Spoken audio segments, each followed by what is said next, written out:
ابتدائی بات کے اعتبار سے الوداعی تحفہ اب میں آغاز کر رہا ہوں. پہلی بات،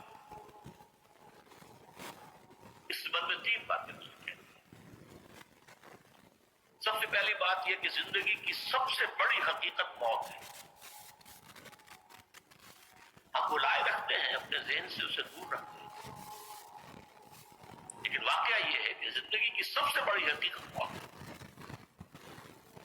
خدا کے منکر پیدا ہوئے ہیں، لیکن موت کا انکار کرنے والا کوئی پیدا نہیں. اس لیے میں نے آیت آپ کو سنائی، کل نفس ذائقۃ الموت. ہر سی نفس کو موت کا مزہ چکھنا ہے، ہر جاندار کو موت کا مزہ چکھنا ہے. ثم الینا ترجعون، پھر ہماری طرف لوٹا دیے جاؤ. تو زندگی کی سب سے اہم حقیقت موت، اور موت کے بعد رجوع اللہ، آخرت. یہ سب سے بڑی حقیقت ہے. ایک حقیقت سب مانتے ہیں، سب جانتے ہیں، دوسری حقیقت کے اوپر پردہ پڑا. میں نے اس اعتبار سے نوٹ کیا، یہ الفاظ قرآن میں 3 مرتبہ ہے. کل نفس ذائقۃ الموت، ہر جاندار کو موت کا مزہ چکھنا. انبیاء اس سے مستثنیٰ نہیں رہے، رسول اس سے مستثنیٰ نہیں رہے، اولیاء اللہ مستثنیٰ نہیں رہے. وقتی طور پر استثناء حضرت عیسیٰ کا ہے کہ ابھی وہ زندہ ہے، لیکن عیسیٰ یاتی علیہ الموت نے فرمایا عیسیٰ کی موت آئے گی، جب دوبارہ آئیں گے زمین کو اٹھیں گے، پھر اس کے بعد پر موت وارد ہوگی، ان کی نماز جنازہ پڑھی جائے گی، انہیں دفن کیا جائے گا، پہلو شادی بھی کریں گے، اولاد بھی ہوگی. باقی تو یہ ہے کہ کل نفس ذائقۃ الموت، سب کو موت کا مزہ چکھنا ہے. عیسیٰ بھی بالآخر اس سے مستثنیٰ نہیں رہے. بلکہ قرآن میں ایک جگہ کہا گیا ہے افإن مت فهم الخالدون.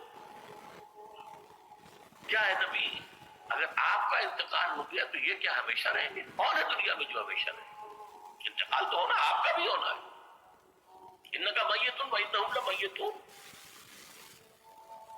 یہ تو مختصر ترین الفاظ تھے. اس سے آگے بڑھیے سورہ انبیاء میں فرمایا کل نفس ذائقۃ الموت وَنَبْلُوكُمْ بِالشَّرِّ وَالْخَيْرِ فِتْنَةً وَإِلَيْنَا تُرْجَعُونَ. ہر جاندار کو موت کا مزہ چکھنا ہے، اور اس سے پہلے پہلے ہم تمہیں آزماتے رہیں گے، خیر کے ذریعے بھی، بھلائی دے کر، صحت دے کر، دولت دے کر، اولاد دے کر، شہرت دے کر، اور برائی کے ذریعے سے بھی، تنگ دستی دے کر، بے عزتی دے کر، اہانت دے کر، ذلت دے کر. وَإِلَيْنَا تُرْجَعُونَ، اور پھر ہماری طرف لوٹائے جاؤ گے. یہ وہ دوسری حقیقت جو میں نے کہا کہ جس پر پردہ پڑا ہے، بہت بڑا پردہ ہے. لوگ یہی سمجھتے ہیں کہ یہی دنیا کی زندگی ہے. قرآن کہتا ہے ان الدار الآخرۃ لہی الحیوان لو کانوا یعلمون. یہ تو آخرت والی زندگی ہے جو اصل آج کے دور. اس سے بھی زیادہ تفصیل سے یہ آل عمران میں آئی ہے کل نفس ذائقۃ الموت وَإِنَّمَا تُوَفَّوْنَ أُجُورَكُمْ يَوْمَ الْقِيَامَةِ. ہر جاندار کو موت کا مزہ چکھنا ہے، اور پھر تمہیں پورا پورا تمہارا اجر اور بدلہ دے دیا جائے گا قیامت کے دن. وَمَنْ زُحْزِحَ عَنِ النَّارِ وَأُدْخِلَ الْجَنَّةَ فَقَدْ فَازَ. جو کوئی آگ سے بچا لیا گیا اور جنت میں داخل کر دیا گیا وہ تو کامیاب ہو گیا.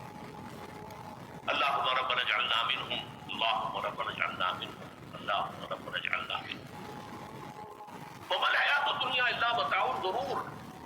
اور دنیا کی زندگی تو سوائے دھوکے کے سامان کا کچھ نہیں. دھوکہ کس معنی میں؟ یہ تمہیں اصل زندگی سے غافل کر دیتی. تم کہیں سفر پر جا رہے تھے، تمہارا کہیں گھر تھا، تمہیں واپس آنا تھا، تم راستے ہی میں کسی دلچسپی میں ایسے مگن ہوئے کہ گھر بار سب بھول گئے. یہ تو تمہارا عارضی سا سفر تھا. تم نے اسی کو اپنی منزل بنا لیا، اپنا ٹھکانہ بنا لیا، تو دھوکہ دیا اس نے. ویسے دنیا کی زندگی دھوکہ نہیں ہے، بڑی حقیقت ہے. اس لیے کہ حضور نے فرمایا انما الدنیا مزرعۃ الآخرہ. یہ دنیا آخرت کی کھیتی ہے. یہاں بو گے تو وہاں کاٹو گے، یہاں کچھ کمائی کرو گے تو وہاں اس کا بدلہ ملے گا. اس اعتبار سے دنیا بہت بڑی حقیقت ہے، ایک ایک لمحہ بہت بڑی قیمتی شے ہے، لیکن اگر یہ دنیا تمہیں آخرت سے غافل کر دے تو اس سے بڑا دھوکے بات، یہ اصل دجال ہے۔ میں نے تقریباً 60 برس کی عمر کو جب میں پہنچا تھا تو موت کا انتظار شروع کر دیا تھا۔ میرے قریبی احباب کو معلوم ہے، میں کہتا رہا، یہ بھی کہتا رہا کہ بھائی میں اپنے حصے کا کام کر چکا، جتنی صلاحیت اللہ نے دی تھی، جتنی بھی میرے اندر استعداد تھی، میں اس کو بھرپور طریقے پر استعمال کرا۔ دم واپسی پر سرے رہا ہے عزیز و اللہ اللہ، یہ میرا معاملہ رہا ہے 60 برس۔ اس کے بعد اللہ نے مزید 14 برس دیے ہیں، یہ نافلۃ اللہ کے درجے میں میں کہتا ہوں، اس کا اللہ کا عطیہ خصوصی ہے، نفل ہے، ہمیشہ کہتا رہا ہوں۔ مصنون زندگی تو 61 برس ہے ہمارے حساب سے۔ علامہ اقبال کے بارے میں سنا ہے کہ گویا کرتے تھے کہ میری عمر حضور کی عمر سے زیادہ تھی،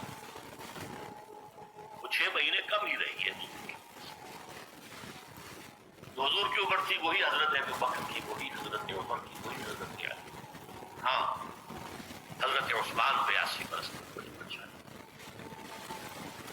پھر یہاں کے مجددین میں سے وہی عمر حضرت شیخ مسرندی کی، وہی شاہ ولی اللہ دہلوی کی۔ ہاں، شیخ عبدالحق محدث دہلوی رحمۃ اللہ علیہ 82 برس تک۔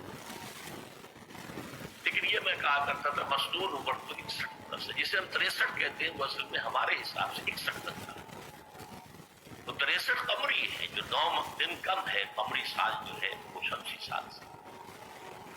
بہرحال میں اس وقت سے منتظر تھا، لیکن جو بھی وقت اللہ نے دیا ہے، اللہ کا شکر ہے، وہ مفید کاموں میں لگا ہے۔ میں خاص طور پر میں سمجھتا ہوں کہ اللہ کا مجھ پر سب سے بڑا احسان، اور مجھے پر نہیں، بہت بڑے پیمانے پر لوگوں پر جو احسان ہوا ہے، وہ میرا 1998 کا دور ہے ترجمہ قرآن کراچی کا۔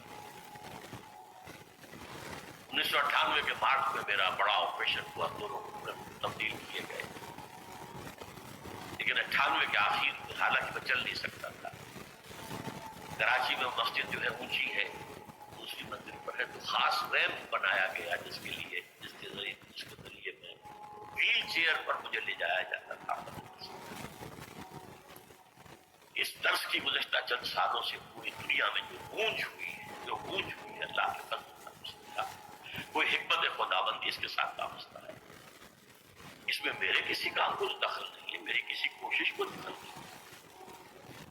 میں نے تو جو درس میں دیتا آ رہا تھا 85 سے دورہ ترجمہ قرآن، البتہ یہ بات ضرور ہے کہ میں نے محسوس کیا تھا کہ سن 98 کے اس درس میں دورہ ترجمہ قرآن کے مجھے خصوصی انشراح حاصل ہوئی۔ میری ساری گفتگو کا حاصل کیا ہے؟ دیکھیے، نظریاتی تحریکوں کا تعلق اشخاص سے نہیں ہوتا، ٹھیک ہے؟ کوئی اس کا داعی ہوتا ہے، کوئی اس کا مؤسس ہو جاتا ہے، کوئی اس کا آواز کرنے والا ہوتا ہے، لیکن نظریاتی تحریک افراد سے وابستہ ہے۔ افراد آتے چلے جاتے ہیں اپنا اپنا حصے کا کام کر کے، جس کو جتنا مقدر ہے، جس کی اللہ تعالیٰ کی طرف سے توفیق ہے، تو اپنا کام کرے گا، چلا جائے گا۔ یہ چمن یوں ہی رہے گا اور ہزاروں جانور اپنی اپنی بولیاں سبوت پر اٹھائیں گے۔ مبارک ہیں وہ لوگ جنہیں قرآن کی بولی بولنا نصیب ہو جائے۔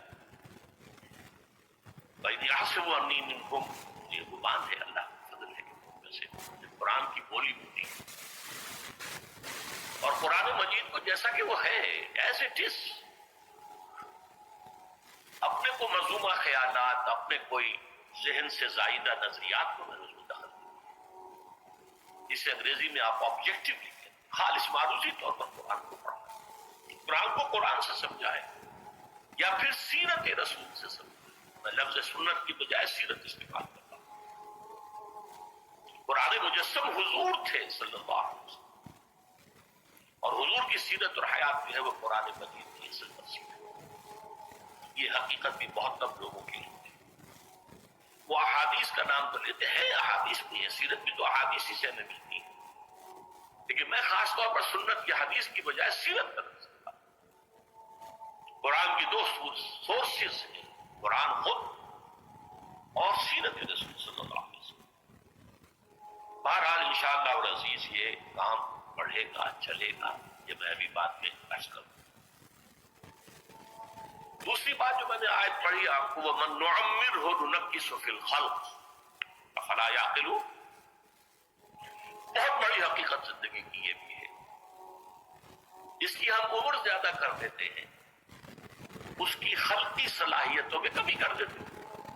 موٹی بات ہے، بڑھاپا آئے گا، ہمیشہ کی مانی ہوئی بات ہے۔ اگرچہ جوانی میں آدمی بڑھاپے کا تصور نہیں کرتا، لیکن بڑھاپا آنا ہے، یہ بھی ایک حقیقت ہے موت کی طرح۔ غالب نے کہا تھا مزمحل ہو گئے قواعد غالب، اب عناصر میں اعتدال تھا۔ ایک صاحب نے مجھے شعر سنایا تھا، ابراہیم صاحب سے ٹونک کے رہنے والا، ذوق پیری بڑھ گیا جوش جوانی گھٹ گئے، اب عصا بنوائیے نخل تمنا کاٹ کر۔ یہ تمنائیں جو ہیں طول العمل سے کاٹو، اب کئی جوانی امنگوں والا بڑھ گیا، اور یہ جو تمناؤں کا پودا ہے اس میں سے لکڑی لے کر عصائے پیری بنوا لیجیے، اب بڑھاپے کے لیے ایک عصا بنوا۔ بڑا پیارا شعر ہے، ذوق پیری بڑھ گیا جوش جوانی گھٹ گیا، اب عصا بنوائیے نخل تمنا کاٹ۔ ابھی 2-3 دن ہوئے ہیں یہاں پر جو خانہ فرہنگ ایران ہے اس کے ڈائریکٹر آئے تھے، انہوں نے فارسی کا ایک شعر سنایا، بڑا پیارا شعر، جب جوانی گفتم کہ شعر شعر است اگرچہ پیر موت۔ جوانی میں میں یہ کہا کرتا تھا کہ شعر تو شعر ہی ہوتا ہے، چاہے بوڑھا ہو جائے، بوڑھے ہونے سے اس میں کیا مطلب ہوتا ہے، شعر شعر است اگرچہ پیر موت۔ کیوں میں پیری رسیدم، جب میں خود پیری اور بڑھاپے کو پہنچ گیا، دیدم تو مجھے یہ بات نظر آئی، پیر پیر است اگرچہ شعر موت، بوڑھا بوڑھا ہی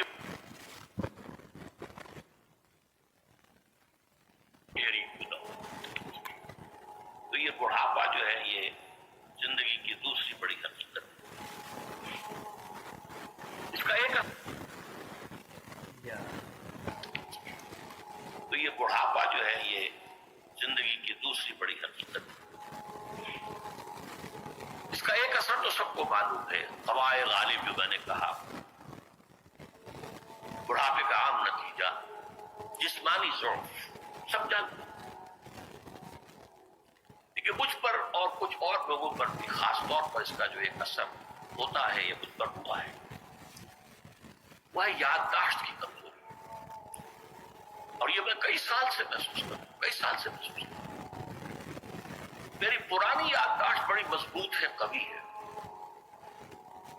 اس میں کہیں کوئی کمی نہیں، لیکن ریسنٹ پاس کی چیزیں جو ہے، پچھلے 5-6 سال کے واقعات مجھے یاد نہیں رہتے، اشخاص سے ملا ہوں اور دیکھ کے پہچان لیتا ہوں، کئی بار ملاقات ہوئی ہے، نام یاد نہیں آتی، تاریخیں اور اشخاص کے نام کے اعتبار سے تو خاص طور پر کئی سال سے میری جو میموری ہے وہ امپیئرڈ، اور میں محسوس کرتا رہا ہوں کچھ عرصے سے کہ این تقریر کے دوران محسوس ہوتا بلیک آؤٹ ہو گیا، اور مجھے سلسلہ کلام جوڑنے کے لیے سوچنا بعض اوقات 1000 کروڑ مرتبہ بولے ہوئے الفاظ غائب، اب چاہے کتنا ہی زور لگا لو وہ لفظ یاد نہیں آئے گا، ہاں تھوڑی دیر کے بعد خود بہت یاد آ جائے گا۔ میرے اس آپریشن سے کچھ عرصے پہلے تک میری تقریریں یہاں میں بہت سے لوگوں نے نوٹ کیا، میری تقاریر میں اب وہ روانی نہیں رہی تھی، وہ جو کراس ریفرنسز آیا کرتے تھے، اس کی بنا پر ایک مولانا عبدالکریم باریک صاحب تھے ناگپور کے انڈیا کے، مولانا علی میاں کے خلفاء سے، انہوں نے تفسیر میں لکھی ہے قرآن، وہ ایک مرتبہ لاہور آئے تھے، مجھے بھی ملاقات بھی میرا درس بھی سنا، پھر یہاں وہ ایک دینی ادارے میں گئے، وہاں میرے خلاف باتیں ہو رہی تھی، تو انہوں نے کہا بھائی اس شخص کی کیا بات ہے، اس کے سامنے تو معلوم ہوتا ہے کہ قرآن کھلا ہوا ہے، جہاں سے چاہے لے لے، پھول کھلے ہیں گلشن گلشن، لیکن اپنا اپنا دامن، کیا بات کر رہے ہیں اس کو؟ محمد کریم فاروق صاحب کی وہ جو تناسب تھا وہ صحیح تھا. کراس ریفرنسز کا آنا, القرآن یفسر بعض الآیات, اس میں بہت کمی آ گئی. بہرحال اس کے علاوہ تیسری چیز ہوتی ہے بڑھاپے میں ریزسٹنس کی کمی کی وجہ سے عوارض. بلڈ پریشر کا میں مریض ہوں اور کوئی 25 برس سے, شوگر کا میں مریض ہوں اور کوئی 5 برس سے. ایک خاص برس جو مجھ پر آیا ہے آج سے 4 سال پہلے, اس کی ایک تاریخ ہے. یہ جو امراض دماغی کے ماہرین ہیں یہ کہتے ہیں کہ ایک مرض ہے بائی پولر ڈپریشن.